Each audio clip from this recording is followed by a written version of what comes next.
తప్పుడు ప్రచారం ఎందుకు నాకు అర్థం కాక అడుగుతాను.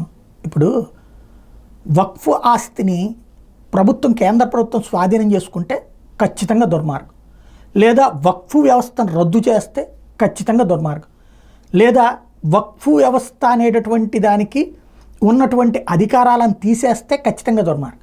కానీ దాని అధికారాలు దానికే ఉంచుతున్నారే. కాకపోతే కొత్తగా ఏది పడితే అది వక్ఫ్దని చెప్పేసేటటువంటి మోసగాళ్ళని కంట్రోల్ చేస్తున్నారు, ఆ తప్పుని కంట్రోల్ చేస్తున్నారు.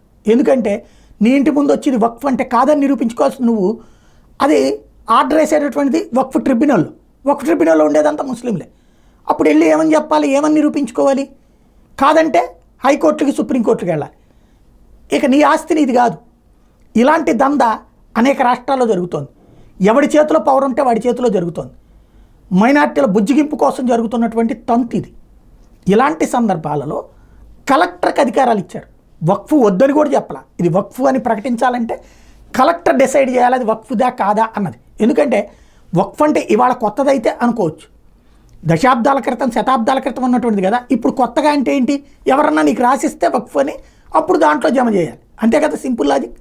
అది కలెక్టర్ డిసైడ్ చేసేస్తారు. అది ఉంటే కనుక మనిషి, ఇప్పుడు రాసిచ్చిన మనిషి చనిపోతే అతను తను రాసిస్తే అది రాసిచ్చిన దాన్ని ఇంకెవడు ఆపుతాడు? కలెక్టర్ ఆపి దాన్ని ఏమైనా దేవాదేశ ఎక్కిస్తాడా ఏంటి? అదే వక్ఫ్ బోర్డు అయితే కనుక వాళ్ళు రాయకుండా చనిపోతే కూడా లాక్కుంటున్నటువంటి పరిస్థితి ఉంది. ఇట్లాంటి దశలో అది మళ్ళీ ముస్లిమే అన్యాయం అవుతుంది కుటుంబానికి సంబంధించి.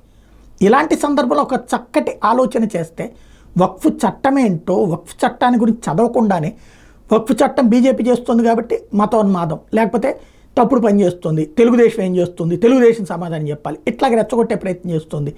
మైనారిటీలకు సంబంధించిన సమస్య పరిష్కరించడానికి, దీర్ఘకాలంగా ఉన్న సమస్య పరిష్కరించడానికి తీసుకొచ్చిన చట్టాన్ని శాశ్వతంగా సమస్యగానే ఉంచాలని కోరుకోవడం అన్నటువంటిది ఎంతవరకు రైటో ఆత్మవిమర్శ చేసుకోవాలి.